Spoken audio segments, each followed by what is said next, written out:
Well, good afternoon and welcome to the last All Hands call for this year, a year that I suspect most of us will be glad to see the back of from a COVID perspective. But today we've got a number of exciting topics to update you on. So we are going to be talking about our business results for the last quarter we've just closed in Q3. We're also going to take some time to hear from Willem and then Rene about Cisco and Palo Alto. So both of those vendors have their year end at the end of July, which means that in our Q3, they spend a lot of time talking about their objectives for the year. And they are our two biggest vendors by revenue. And therefore, it's really important that I think we all understand what their objectives are and how we make sure we align to what they're looking to achieve. It is, after all, one of our strategic priorities that we align to our core vendors' objectives. We're then going to hear from Kevin, who is going to talk to us about our preparations for Brexit. And while that is, of course, only the UK leaving Europe, the supply chain impacts potentially down into the Middle East and to sub-Saharan Africa were elements that we needed to consider. So Kevin is going to talk to you about the preparations that his team have made, which is fantastic because the UK politicians have failed to do anything close in 4 years. So you'll hear some really great updates, I think, from Kevin. And then we're going to hear from Paul Cunningham and Catherine, who are going to talk about our digital first strategy and in particular our platform. It's been an area that's been asked that we include a number of times. So I think it's really pertinent that we include it at a time when we are looking to make some pivotal investments for the next 12 months. And then I'll wrap up with just a bit of a summary on everything that we've heard, and then go to the opportunity to answer some of the questions. And what I would ask is, if you have questions as we're going through the presentation today, please submit them as we go through, which means that we'll get time to review them and really prepare the best responses that we can, rather than capturing them at the end. But before we get into the main element of the agenda, I'd just like to share possibly some of the most recent perspectives we have on the impact of our business from COVID. So as I think we are all aware, we've been facing restrictions both domestically and from a business point of view now for some time. But of course, one of the things that has made this so difficult is that the impact in each individual country across the globe has been different, and therefore to come up with any overarching response has made it even more difficult. So the fact that everybody in each of the countries has responded in the way that they have has been fantastic. And in no small part is one of the reasons why our business continues to perform so well with your huge efforts and commitment. But as we outlined on at the recent staff check-in, we remain committed to opening our offices as quickly as is feasible and is possible, following all of the government guidelines, and also, of course, ensuring that all of our staff are able to operate in that safe and socially distanced environment. So at the moment, as we see things, there's over nearly 3/4 of our offices are open, which means that we are able to start to re-establish that office environment. And of course, although it has been a very difficult year, we're ending the calendar year in the knowledge that there are at least 3 vaccines that are nearing the end of their clinical trials and looking for short-term release, which means that throughout the course of next year, we hope that through inoculation, we'll be in a position where we'll be able to be less restricted, both domestically, and we'll start to see businesses recover and a greater degree of investment. So I think we should all feel more positive about going into next year than we perhaps did only a few short weeks ago.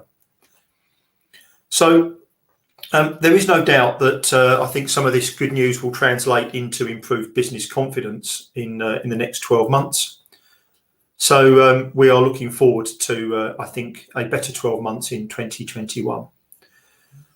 So let me just spend a little bit of time, and I'll work with Callum on this, just to talk about the business results that we've experienced. And this slide was taken directly from the Data Tech presentation, which was held on the 22nd of October, where effectively they updated everybody, or the investment community, on our results. And I think the most important element that I would like to cover is that you can see, when you look at these charts, that for the last 2.5 years, we have experienced consistent and steady revenue growth, which has been driven by all of the things that we know around our improved execution. And it's resulted in a really strong financial performance. So something close to $120 million improvement and turnaround on the bottom line from loss to profit. But still, there is clearly more for us to do. I'm going to ask Callum now just to talk a little bit about some of the other elements that have really helped us improve our performance. Callum. Thank you, David.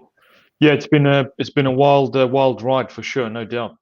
This year, very strange year, but we've performed well, and as you can see here from a Westcon International perspective, continued to show sort of year-on-year quarterly improvement.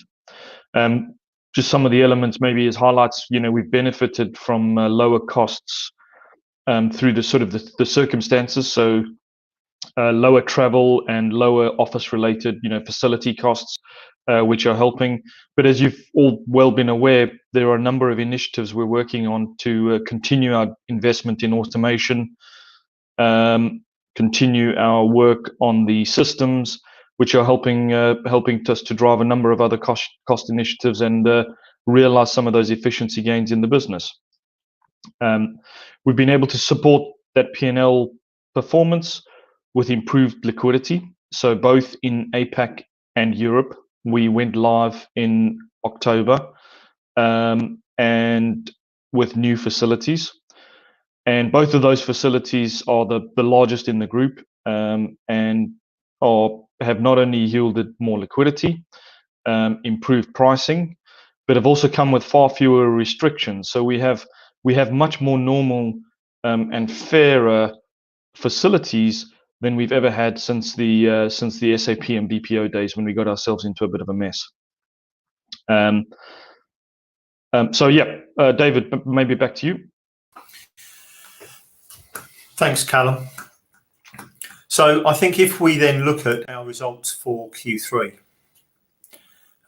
which is on the next slide,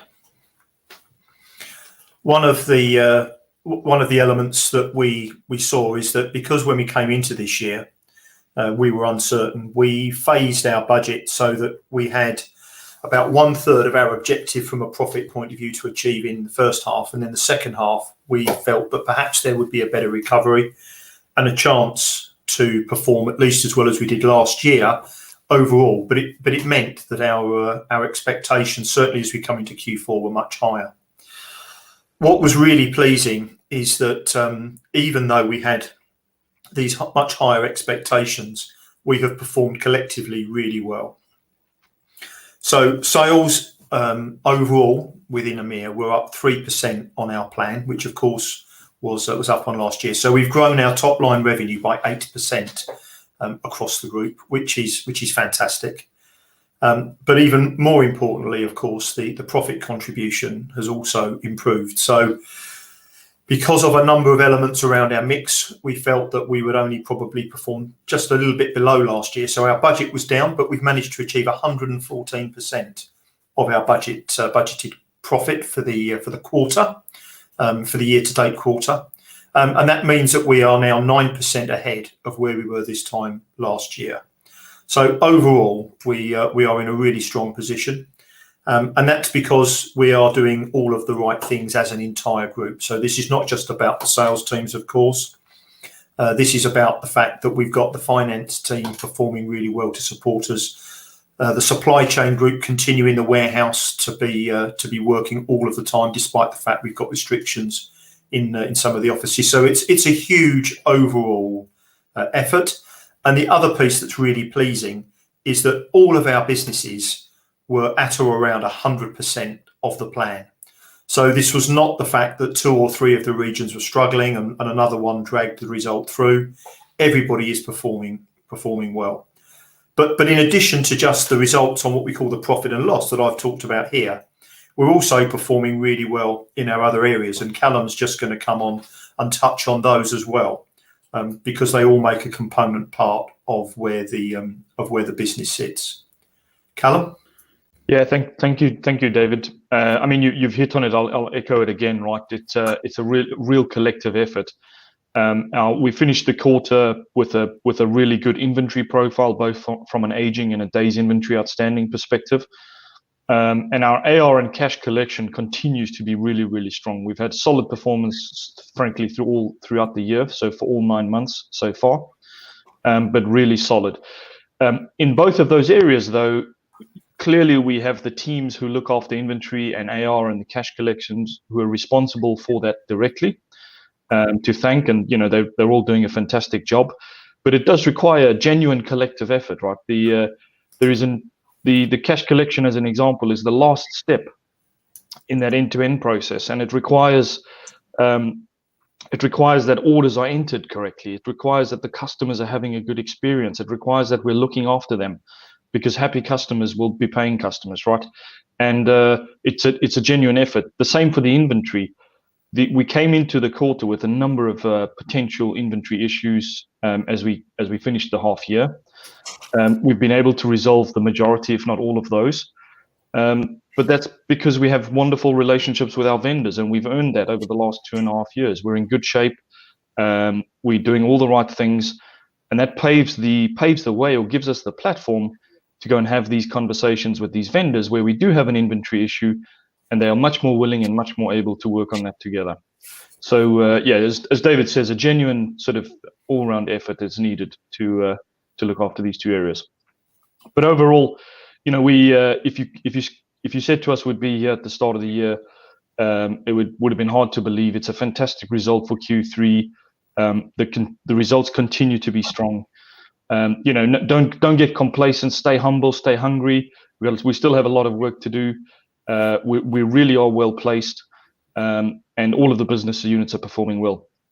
Let me to sort of take us into the future. Let me hand over to Willem, and he can tell you how Comstore is doing. Thank you very much, Callum. So firstly, I would like to give you a bit of a peek sneak of what happened in the Cisco Digital Partner Summit a couple of weeks ago. So during the summit, the main topics which were basically discussed was things which were announced by the leadership of Cisco, which was all about profitability being key. Profitability to not so much to Cisco, of course, that's a goal as well for them, but very much profitability in the channel, agility and relevance. So let me tell you a little bit more about those things and how they reflect on what we do on a daily basis. So first of all, profitability. They want us to be profitable because they know the more profitable we are, the more we can actually invest in value add towards the channel. And if we look at that profitability, over the past 6-9 months, we have made tremendous progress in terms of optimizing our processes, right? And that has led to the numbers which were just shared by David and Callum, of course. They talk about tools that can automate process and unified platforms. Now, if you just think about what our teams have done over the past couple of quarters, clean PO governance, backlog order management automation, serial number updates for services, digital PO capture, simplified renewals quoting. We've changed the organization from a renewal perspective, pushing it into the countries. Data automation, low-touch quote enhancements, and we're working on a zero-touch quoting engine. So we are very much aligned with Cisco, working very intimately together with them on trying to increase the way how we do business, that we're more agile, that we're in a better position to actually do more connections with our customers. And we can only do that, obviously, if we have a connection with Cisco as well. Now, what was also very much discussed was the relevance, the demand or the need for new technology to meet customer demands and lifecycle services and managed services and SaaS offerings. Now, as you all know, we are spending an awful lot of time on actually trying to build an engine, and there's this trial going on with Sam in the Westcon side of the business around customer experience, and we will continue to pursue that. We have been very busy also in making sure that we are coming up with the right programs for the right partners in the market.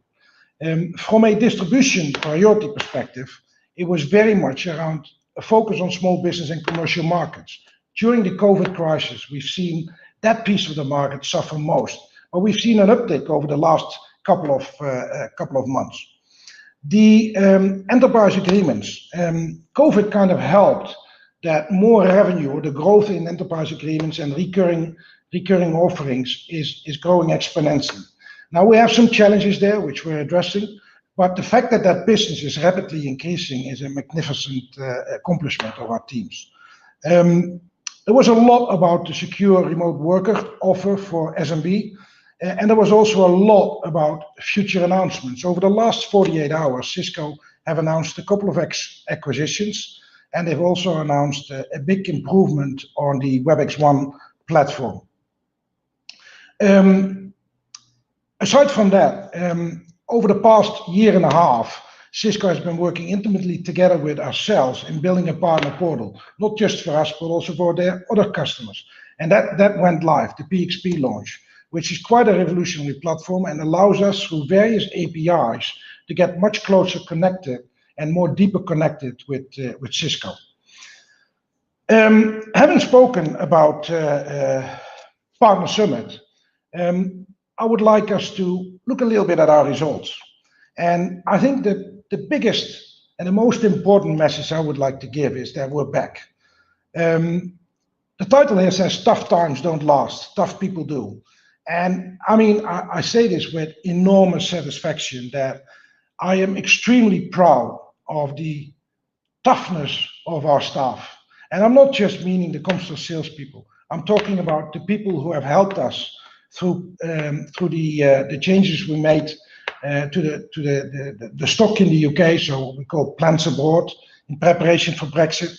But not only that, also the whole net pricing. We are the first global distributor who went on net pricing, and that would have never worked if we wouldn't have had a massive team of IT people and also people from the business, both for Europe, Middle East, and Africa, doing their utmost best in making sure that we get through this with the least amount of issues. And we still have some issues, but we are in business. And like I said, we're the first one globally. Now, if you look at the performance of our business, we always like to measure our performance compared to competition. It doesn't really matter what the market does, as long as we outperform or at least grow in the same pace or decline in the same pace as competition or better. And if you look at that graph which I'm showing up here, right? Let's go back 5 years. 5 years ago, plus minus, we started with a process of working with a BPO in preparation of the implementation of SAP. And you see on the market shares, you see the trend going down. And then we said, okay, well, we obviously made a mistake, so we're going to revisit some of those decisions. We pushed a lot of work back into the local businesses, and we started building our business again, building it up again. And it is with great pleasure that I can tell you that we have now accomplished a Cisco market share which equals the level of where we were 5 years ago. Now, obviously, I'd like to go back to the 42%, which you see on the left side on the top. All right, but give or take 2 or 3 quarters, without any doubt, we'll accomplish that number as well. Now, it is no surprise that based on these results, it didn't remain unnoticed. Also, Cisco saw that. And I'm extremely, extremely grateful for those people who've managed to earn the Distributor of the Year awards. I'd like to mention and call out the Middle East as the MIA Disti of the Year. Fantastic performance. I'd like to call out the UK, our biggest market, a market which for several years was challenged. And over the last 2 years, they've done a fantastic job. They actually had a market share which was higher than in the last 5-6 years, have been driving up our European market shares as well. Of course, Denmark, our new entry. We started 1.5 years ago, managed to get the Danish Distributor of the Year award. The Netherlands, one of the more legacy countries, one of the old countries, right? But also a very competitive market. Also here, we won the Disty of the Year award. And then there was another award, which is the social award. It starts to become a little bit of tradition. Again, Germany won that. I'd like to thank everybody for their enormous efforts. And as I said, not just the sales officers, because we cannot do that alone, but also the teams in WGO, the operations, the warehouses, right? The marketing departments, finance, where we had a close engagement with over the last couple of quarters. Thank you very much for the fantastic performance and happy days to come. I'd like to hand over now to my dear colleague René. Yes, thank you, Willem, and I think great result from the Comstar business. So it's a great pleasure for me to have a slot on this all hands call as well, and to give you an update from a Westcon perspective. Let's first start with our success story on Palo Alto. 3 years ago, we were very close on being terminated by Palo Alto. There was no common relevancy, and Palo Alto was really expecting much more from us, especially from a growth number perspective. Together with David Grant, we went to one of their global partner conferences, and we listened to Palo Alto, and we both decided to aggressively invest in a dedicated business unit focused exclusively on Avaya. With both a dedicated team on EMEA level, but as well invest in local dedicated BDMs and pre-sales, because by the end of the day, we all know that the business is done local to local, as long as we also align to the KPIs of the vendor, which are coming from the headquarter or EMEA management. So we started this EMEA team in this journey with Neil Thompson, and Carmen joined very shortly after that. So at that time that we started the journey, we had 18% market share in EMEA. And we set ourselves a goal to move quickly to go over this 20% barrier, because then we would become relevant or more relevant for Palo Alto. And here we are after 3 years.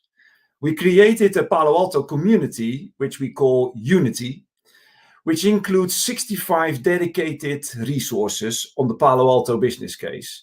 And we have over 100 staff in EMEA certified on the Palo Alto portfolio. For the first time, a couple of weeks ago, we were awarded as the Global Distributor of the Year. A fantastic result, I think, for the whole team. But on top of that, for the second time in a row, we also won the APAC Distributor Award, and we won the EMEA Distributor Award. In EMEA, it's the first time that we have hit this 30% market share in a single Palo Alto quarter. A tremendous result, and especially Neil Thompson will start laughing now, because I gave him 3 really objectives that needed to start with a 3. 30% market share, 30% growth, but also a business case that is worth more than $300 million a year. And we are really, really close in hitting that number when we close current Palo Alto's financial year. We are the only distributor which are having 4 slots in their Global Advisory Council. Daniel and Urel, Neil Thompson, together with the EMEA team and all the local sales teams, especially a big, big thank you for all your hard work. But as Willem has also called out, we can't do this without the help of finance, operations, the sales ops department that has now been included. And as well, we are very, very well recognized now by Palo Alto for all the services that we are providing. But Palo Alto was not the only vendor that was recognizing us.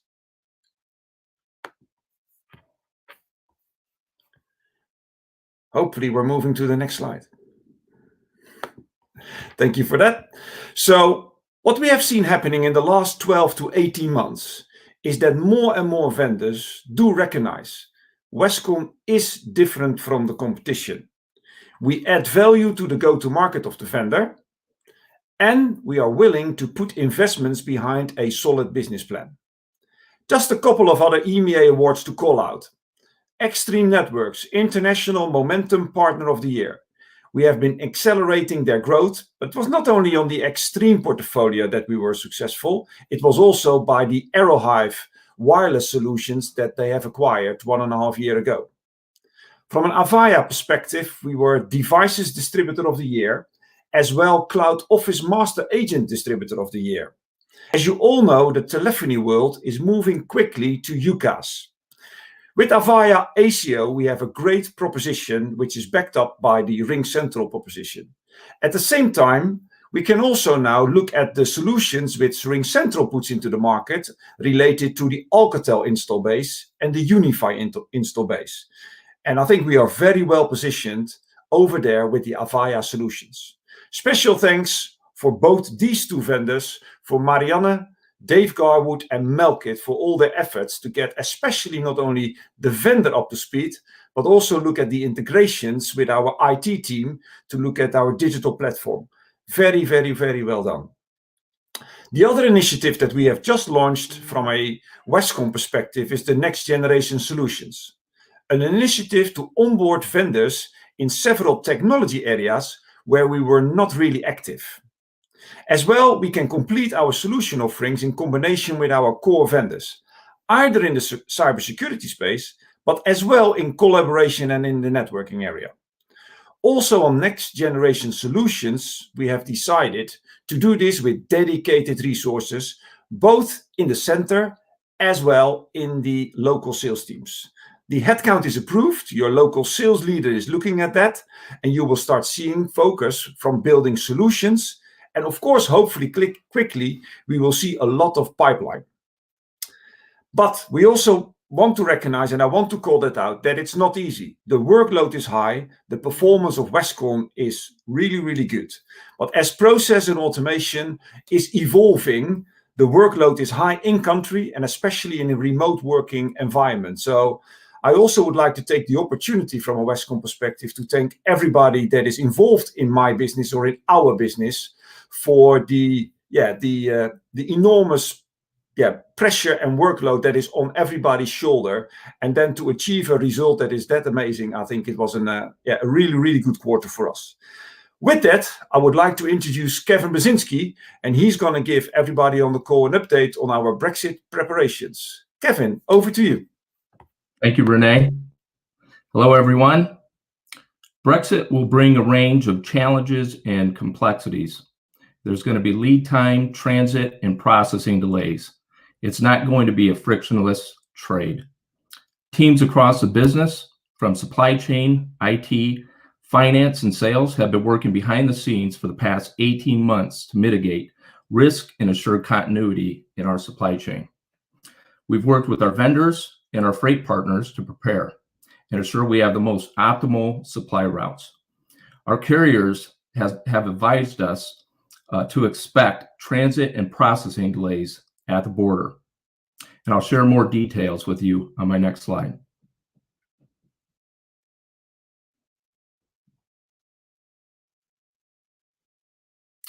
Okay, so we expect no delays or impact to intra-company console shipments departing to the Middle East or Sub-Saharan Africa. For inbound freight into Europe from the UK, we expect up to 48 to 72 hours additional transit times. And this will impact vendors shipping from the UK, such as Mitel. For inbound freight into the UK from Europe, we can expect similar additional transit times of 48 to 72 hours. And this will impact shipping from the UK, from Europe, such as Polycom and Avaya. For outbound shipments, such as express and economy services, we can expect a 48-hour additional transit time. And for economy service, up to 72 to 120 hours of additional transit time. And that's 3 to 5 days.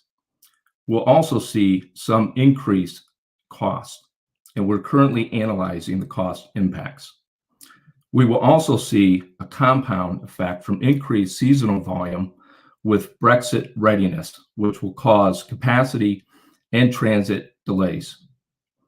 The new NL export license has been approved by the Dutch government, and we started exporting under the new license from December 7th. There are new restrictions with the new export license, and there will be further communication to follow. All new VAT and EORI, which is our Economic Operator Registration Identification Number, are in place, and that enables us to trade.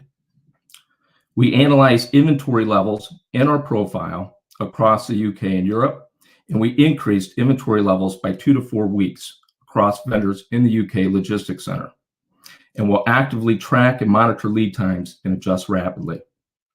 Now to review some quick updates and some guidance on the next slide. Our commercial invoice for the UK to Europe and Northern Ireland and the UK to Europe has been set up and is in progress of being tested. Our global trade services has been set up with a new licensing determination strategy for NL export licenses and Brexit changes, in addition to training and testing has been completed. There's still activities that the team continue to work on, and Brexit changes are effective from the 1st of January. Here are some critical points of guidance. It's important for you to follow your default plant supply route. There is a formalized import and export procedure between Europe and the UK. There may be exceptions, which will cause extended lead times, transit and additional cost, and IOR and tax complexities. These transactions could require our global supply chain team to manage these transactions due to these complexities. Any changes will be communicated ASAP. That's all the updates I have to share with you today, and there will be more communication to follow. Thank you. And now over to Paul Cunningham for a Digital First update. Great, thanks, Kevin. And good to see that we're in such good shape with Brexit upon us. I want to talk briefly about our Digital First initiative under our strategic framework. And I'm sure you'll all recall from previous All Hands and business update meetings that Digital First is a key element of our strategy. I just want to remind ourselves what Digital First means. And when we explain that, we're going to say that Westcon Comstore is going to consistently prioritize the use of digital technologies to deliver superior experiences and positive business outcomes for our partners, our vendors, and for our people. And the reason why Digital First is so significant is that it actually impacts our potential achievement of all of the goals that we've set ourselves as part of the strategy. When you think about it, we know that increasingly it's where the revenue is, right? As our vendors and our customers move increasingly to a digitally transformed marketplace, we know that's where the future revenue opportunities are going to be. Increasingly, that revenue opportunity is represented by software. So immediately it rolls over to that next goal. And the way that software is typically consumed, as well as many other elements of our solutions portfolio, is in the form of recurring offers. So again, by moving to a digital first stance, it moves over and rolls over to our potential to achieve that goal as well. And of course, we know that by moving effectively into those operating models, we can have a very significant impact on our EBITDA to GM conversion ratio. So by being digital and by being digital with our vendors and our customers, it will drive greater efficiency and more relevance and really help us achieve that profitability goal. It doesn't stop there, because increasingly as our customers engage with us digitally, not only does it make that customer experience better, but it also makes it more measurable. So our ability to measure our customers' satisfaction and to glean feedback from them in a meaningful way digitally is also supported by this digital first strategy. And finally, our employee engagement isn't just about how you choose to respond to the surveys we send you. We want our people to be very, very positively engaged, impacted, and to advocate for this digital first strategy in their dealings with each other, our vendors, and our customers. So as the executive business sponsor for the Digital First initiative and the supporting projects, it falls to me to introduce a brief video by Catherine Wignall from my team, who's leading our initiative on Digital First, and in particular, the work we're doing right now around building an improved customer experience. So we have a short 5-minute video from Catherine. She can't attend today, she's on a well-earned break, but please give it your full attention. It'll explain something about the progress to date and the roadmap going forward, and there'll be a chance to ask questions in the Q&A that will follow, as we'll go straight back to David after the video for the summary in the Q&A. Thank you.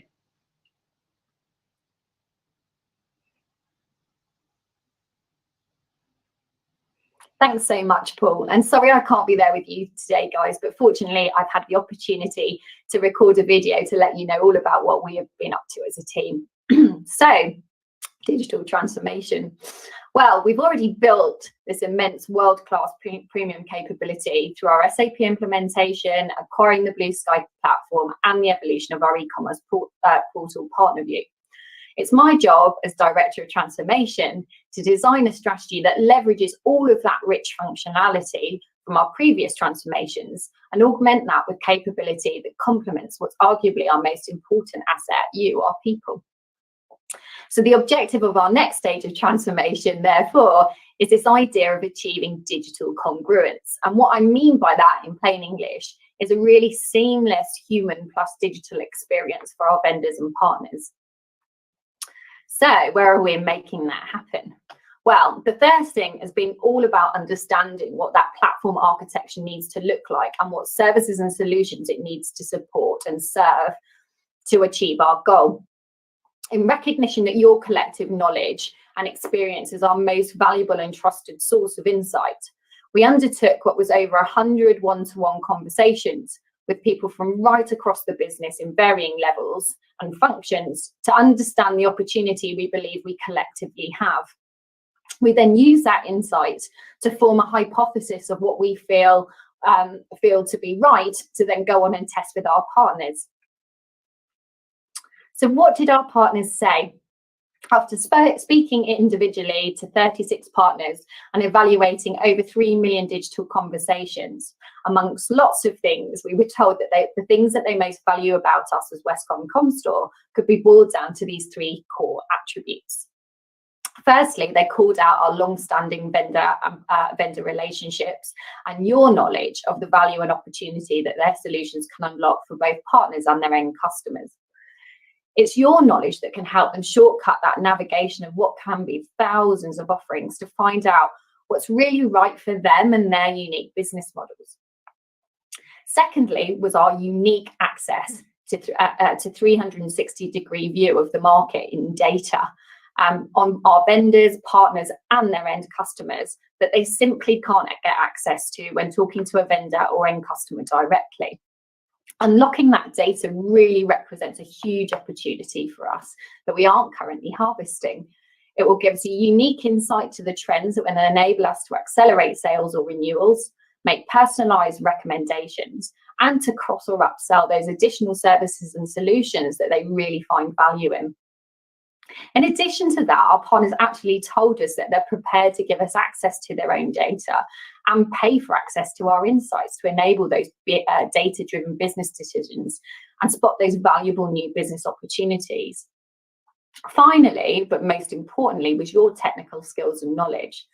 Most of our partners just don't have the people or access to the people in their own businesses with the depth of expertise we have, and they told us they were prepared to pay for that. So with those three things in mind, what's the digital experience that they're looking for to support them in accessing those three things? Their current view is that we have a great team of people supported by a disparate set of portals.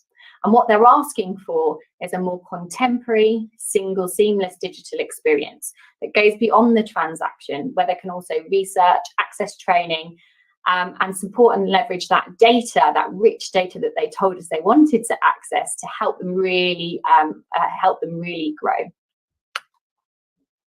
So we're going to build it.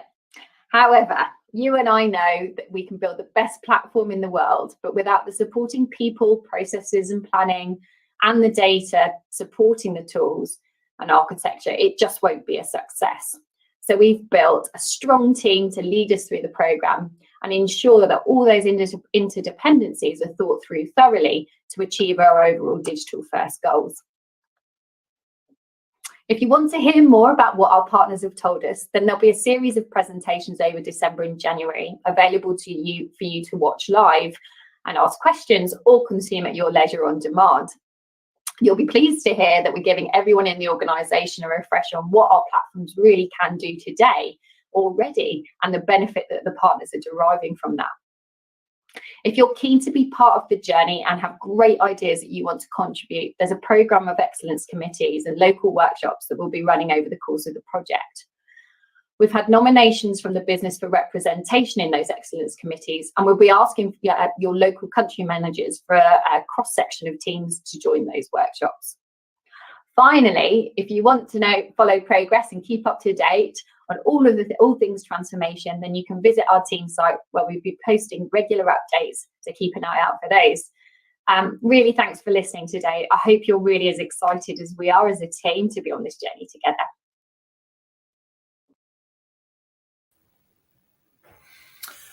So I think firstly, I'd like to apologise. I think a number of you had some problems getting access to the auditorium early on.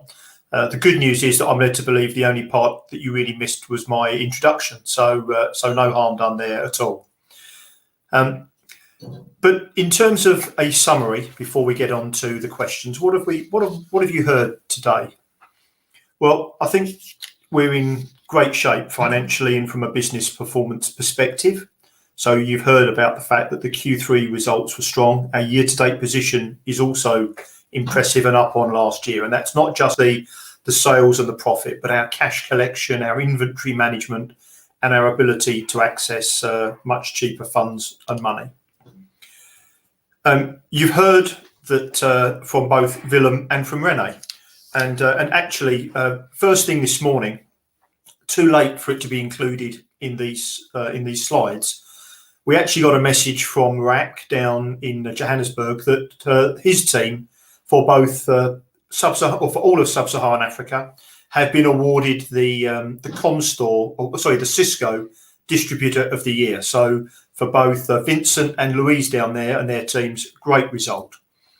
So that means that we've won the award in Sub-Saharan Africa, Steve's team in the Middle East, in the UK, in Denmark, we've been recognised in Germany, and we've been recognised in the Netherlands in Europe, and we won an award in Asia Pac from Cisco.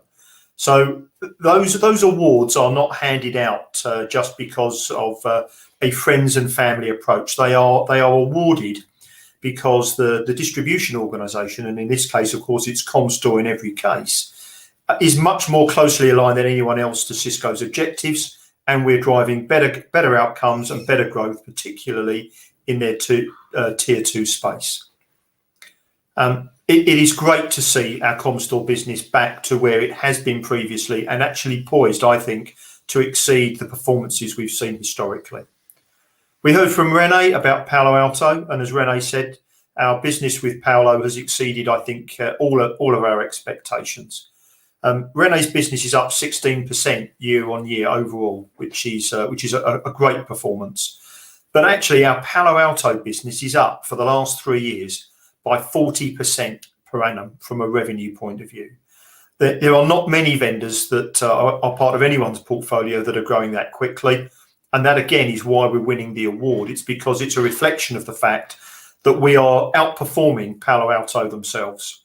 So I think, again, the whole of the Westcon team, not just on Palo Alto, but on Extreme, on Checkpoint, on F5, we're doing really well. So again, fantastic performances.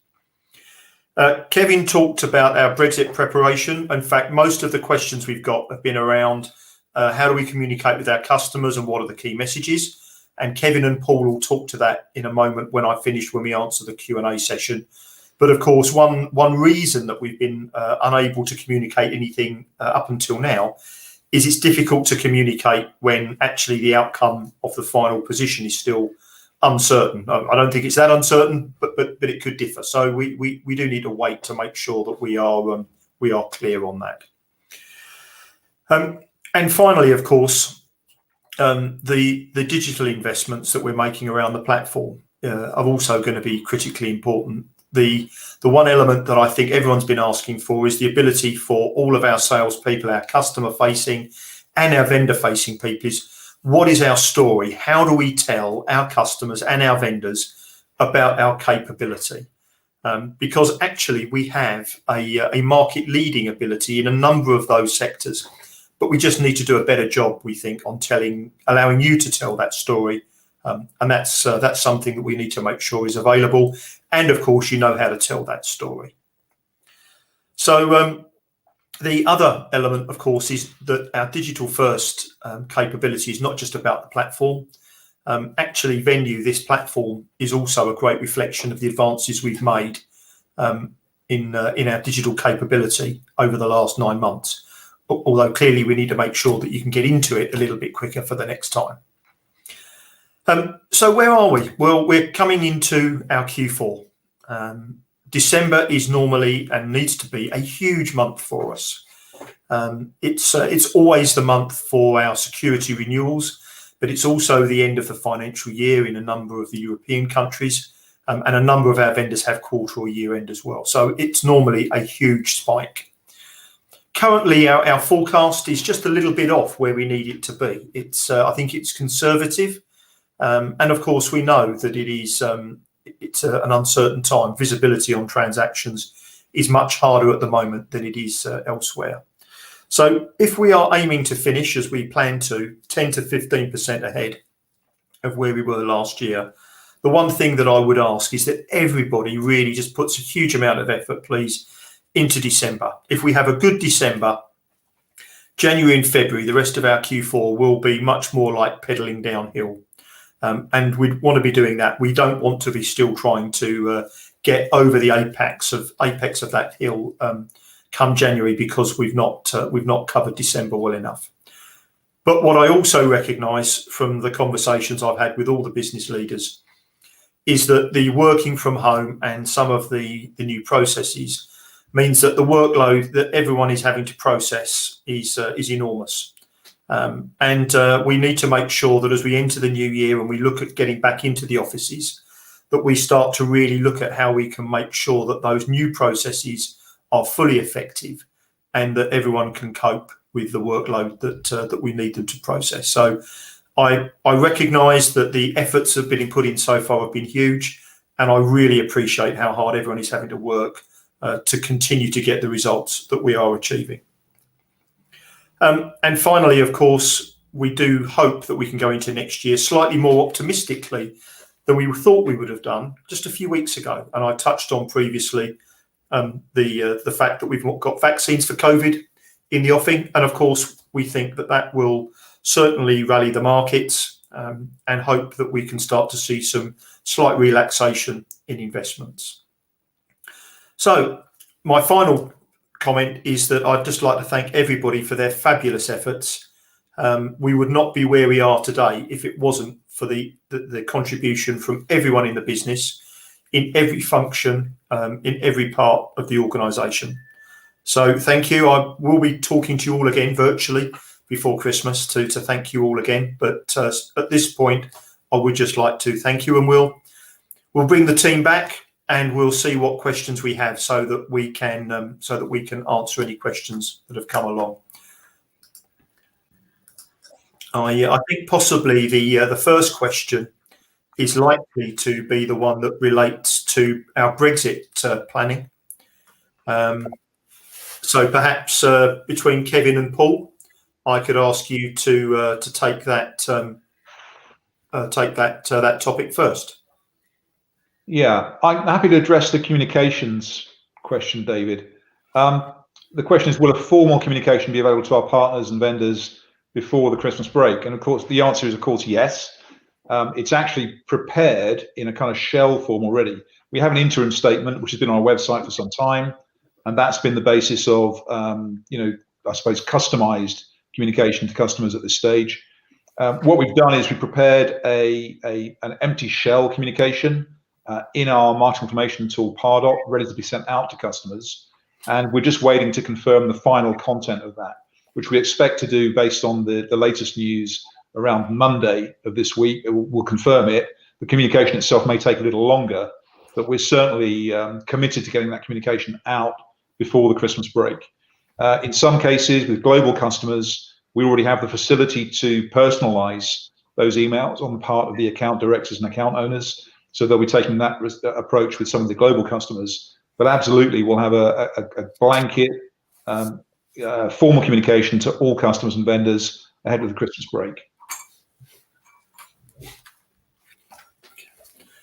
Kevin, is there anything you want to add to our preparedness for Brexit? Yeah, no, we're working closely with Paul's team. I think there's some internal communication that we shared on some of the new restrictions that we have around the new Dutch license. So I think that will be coming out in the next couple of days also. Yeah, and there'll be an FAQ, David. So there'll be a more detailed set of questions. As you'll imagine, some of the questions we get in from partners are quite technical in nature, and you wouldn't want to put those into a general corporate communication. So there'll be a backup FAQ document we can supply and also have available on the website as needed. Okay, thank you, guys. So I'm scanning the questions, and they're not popping up, but I don't know that they all need to. So one of the questions is, are we aware that 3/4 of the company can't log in? We were aware partway through. The session is recorded.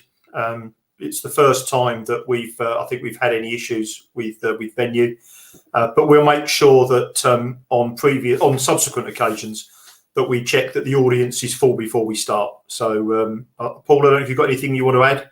Yeah, it seems we were very aware of it. We decided to continue rather than pause, so we could record it as if it had been delivered live, so people can access it afterwards. We are going to look into it in more detail, but it does seem as if one of the key issues was there was a password registration issue, which caused a large number of delegates to reset their password at one time, and the system perceived that as some kind of security attack. So that was the probably root cause of the issue. But we're going to do a wash up afterwards and make sure we don't see any recurrence. Okay. There's a question about local Palo Alto recruitment, and it appears to be on hold. Rene, do you want to handle that? Yeah, of course, because it's a command around regional recruitment, I need to understand which region it is. So from a European perspective, there is absolutely no hesitation to invest in a vendor that is growing more than 40% year over year. So I need to understand the details where this is coming from. So if the person that has addressed this question would directly reach out to me or to Daniel Hurel, then we can have a look at it. But from a European perspective, I can't recall that we would put any Palo Alto recruitment on hold. The business case is growing so fast. So realistically, of course, if we can afford it and the business planning and the business case is there, we should invest. Okay, thank you, Rene. In fact, Rene knows what I'm referring to. I'm actually pressing Rene hard to recruit more people on Palo Alto, but with Palo's support to repel some aggressive activity we're seeing from Fortinet in the northern region. So there's certainly no decision on our part to starve a business that's growing that fast from investment at all. So there's a question about our digital marketplace that Paul, I wonder if you could take it. I'm not sure if it was a question asked before the video, but could you just talk to that one for us, please? Yeah, sure, David. So as Catherine mentioned in the video, there'll be further kind of follow-on events and videos to cascade some of the information around our plans over the next couple of months. It's probably fair to say that we will reserve the detail of that until we get those cascaded information points out. But you'd expect to see, further development and the first wave of that hitting the marketplace in the course of calendar 21. But we'll reserve some of the detail on that until there's further communications. But that work's underway from a design perspective. We're already engaging with both the business and further with our customers and vendors around that high-level design. The architecture for it from an IT perspective is pretty well defined. So you'll be hearing more in early in the new calendar year, but you'd expect to see the first wave of that hit in the second half of calendar 21. Okay, thank you, Paul. I'll handle this next one. It's a question about will we be working remotely even in the coming year? So we covered this on a previous call around for a bit of a staff update. We will, in January, we're going to be talking to everybody about how we continue to work going forward. But our intention is that we get our offices open and used as quickly as possible, given the constraints that are imposed upon us by local legislation. And of course, we recognise that while working from home has been beneficial, we've lost a lot of the evolution and development that we can have in the business if it's in a three-dimensional world rather than 2D. There have been some elements, of course, that have been fantastic, but will we continue to work remotely where we have to? Yes.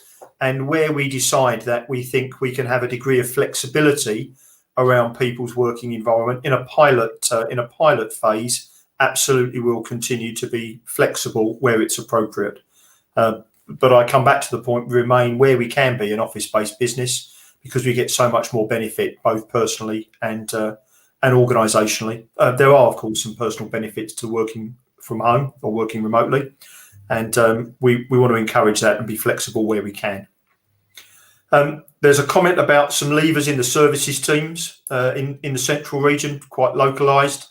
Yeah, the answer to that question is that Simon sends me a request to replace those heads every single time somebody leaves, and I think it's fair to say that I sign those off pretty quickly for him. There is no intention on our part to staff the central team of the engineers that we need, but it is hard to find and recruit people quickly. There's a question about whether or not Synex plan to acquire the rest of the Westcon Comstor business. Well, there's a few answers to that one. The first one is that if I knew you knew, I wouldn't be able to tell you. But in true transparency, there is no plan that I'm aware of. In fact, I know there is no plan. So I think we probably get that question fairly frequently, just because they own 7.5% or 7% of the business. It's an obvious question, but no, there's no plan or intention for Synex to acquire the rest of the business in the near future. There's another question here about, can the team request the use of the venue platform? Paul, this one is squarely with you. Yeah, well, you can, but think carefully. All right, if your event or your purpose is to just do a straight presentation or a team meeting, then it's really a sledgehammer to crack a nut. Right, but if you have the need to do something which is highly interactive, which has more of a broadcast feel to it as an event or delivery, if you want to include some of the interactive polling, surveys, word cloud construction, embed other video feeds into it, or even in a more complex event, offer breakout rooms or other spaces to work in, then absolutely venue is the answer, and we would be happy to engage with you on that. But think carefully about what you're trying to achieve, because if you've got a relatively simple format for your event or meeting, I would suggest it's probably overkill. Okay, thank you, Paul. I think the last question that we've got time for is that there's a question about, will travel for business be allowed again following the loosening of restrictions? So I actually think that the loosening of restrictions domestically may happen in the first calendar quarter. Actually, international travel across borders may be some time to come yet. So I don't think it's going to be happening easily in the first 6 months of next calendar year. So that I think is it's a great thought, and it will be something that having that freedom to move probably in a domestic environment will also be well received. I have to say that one of the things we've learnt throughout the course of the last 9 months is how effective we can be without any business travel. So what I would say is that, and while I haven't shared this with my team, I am of the view that we will be utterly restricting business travel in the go-forward business structure. I think we have done far too much of it in comparing ourselves to other organisations with a similar structure. We have very little need to really travel to do our business. Most of our business is done locally. And we've consumed over $10 million a year previously in business travel, much of which we now conclude is probably unnecessary. All of that said, where business travel is essential, of course, we'll continue to promote it and or to consider it and approve it. But I don't think that the amount of business travel that we've done previously will ever be entertained again. And by the way, I put myself firmly and squarely in that bracket as well. So I'm not looking to burst anybody's bubble, but I think we need to be much more realistic about what the definition of essential business travel really is. There are a couple of other questions, but I think we can handle those quite easily through the various executives to which they are probably most appropriately positioned. But in closing, what I would like to conclude with is I'm really sorry and disappointed that entrance into the program was so disrupted for you. But I think what you could do is you could Google the impact that FireEye, one of our competitors in to both Checkpoint and Palo Alto and Cisco, have had, where they position themselves as one of the world's leading companies for security, and they've in fact themselves been hacked and had most of their programs downloaded.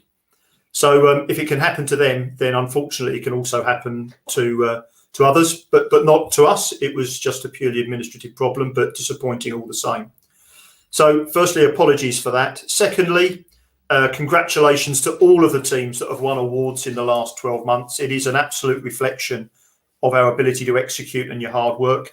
And it's one of the reasons why customers are coming to us, and one of the reasons that vendors are bringing us more and more business. And we've just got to just keep on doing what we're doing and drive the growth that we're experiencing, and keep doing a fantastic job. You are collectively knocking it out the park at the moment. So thank you. And finally, I will be sending out a Christmas message, but for those of you that maybe are going to be unable to see that because you're doing other things, then I hope you do manage to get some downtime at the end of this calendar year to spend good time with friends and family. So thank you very much indeed, and have a great rest of your day. Really appreciate all of your hard work and support. Thank you. Thank you. Thanks. Thanks. Thanks, everyone.